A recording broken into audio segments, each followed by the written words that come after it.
Hello everybody, today we're going to be discussing the famed Bernoulli principle. But before we dive into that, let's get some background information on the man who created this principle.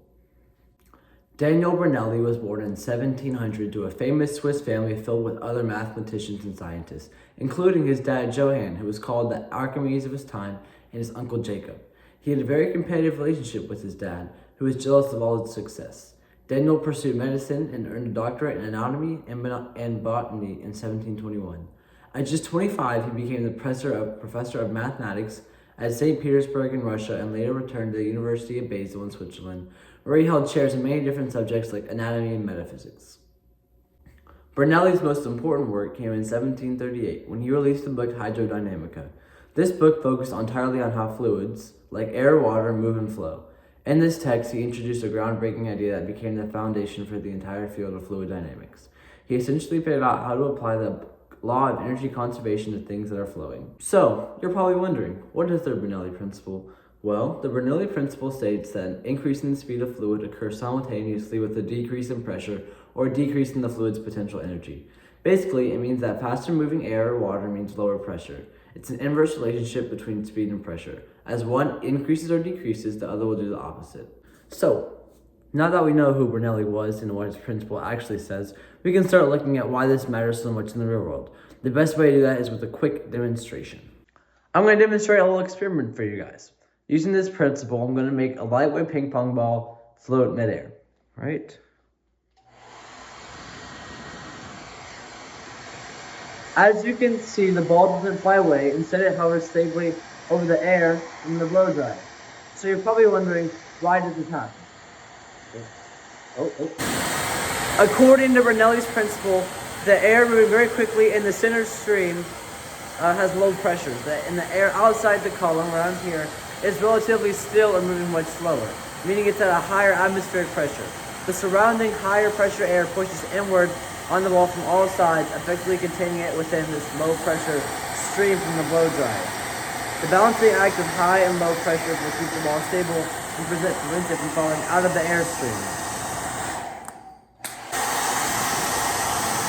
You can even tilt the stream and the ball stays locked in place for a moment. The principle applies here too, stabilizing the ball against gravity until the angle becomes too steep. Keep going. Until the angle becomes too steep. This phenom is a great visual representation of the pressure differential created by moving fluids. This simple trick perfectly illustrates the core of Bernoulli's discovery. You trade speed for pressure. Faster speed equals less push from the air itself. This same principle, scaled up enormously, is why we're able to achieve lift on the wings of an airplane. Now that we've seen Bernoulli's principle in that demonstration, let's wrap up by explaining how the same physics works in three common, everyday phenomena you've likely experienced or seen yourself. First and foremost, aircraft lift. This is arguably the most critical application of Bernoulli's work. The wings of an airplane are not just there for looks, they're engineered as airfoils.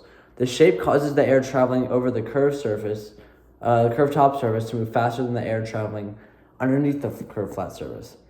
The faster moving air above creates low pressure, and the slower moving air below creates higher pressure. The pressure difference creates a powerful upward force called lift, which allows a heavy airplane to fly. Our next example comes while you're taking a shower. We all take showers, besides probably Griffin. But have you ever noticed a shower curtain trying to stick onto you? The fast-moving hot water spray and steam cause vigorous air circulation inside the shower. This air movement makes the pressure relatively low to the rest of the bathroom. The higher pressure in the bathroom forces the shower curtain inward into the low pressure zone, making it stick to you. Lastly, have you ever wondered how a perfume bottle works? Well, when you push the sprayer, a strong jet of air is forced across the top of the small tube submerged in the liquid. This fast-moving system creates a pocket of low pressure right at the top of the tube. The normal higher pressure inside the bottle pushes the liquid up the tube and into the low-pressure airstream, coming out as a fine mist. To summarize Bernoulli's principle in these three examples, in the airplane, the high speed above the wing creates a low-pressure area on top and a high-pressure area on the bottom, which lifts the aircraft up. In the shower curtain, you have the low pressure inside the shower stall and the high pressure outside the shower stall, and that high pressure forces the shower curtain to go towards you and stick to you. In the perfume bottle, creates, you have a high pressure right here, and it makes it go all the way up and out. As you can see, Daniel Bernoulli's observations from 1738 continue to explain the physics behind technologies we interact with every single day. Understanding this principle helps us see that the world around us is constantly balancing energy and pressure in amazing ways. I hope you guys enjoyed this presentation. Bye.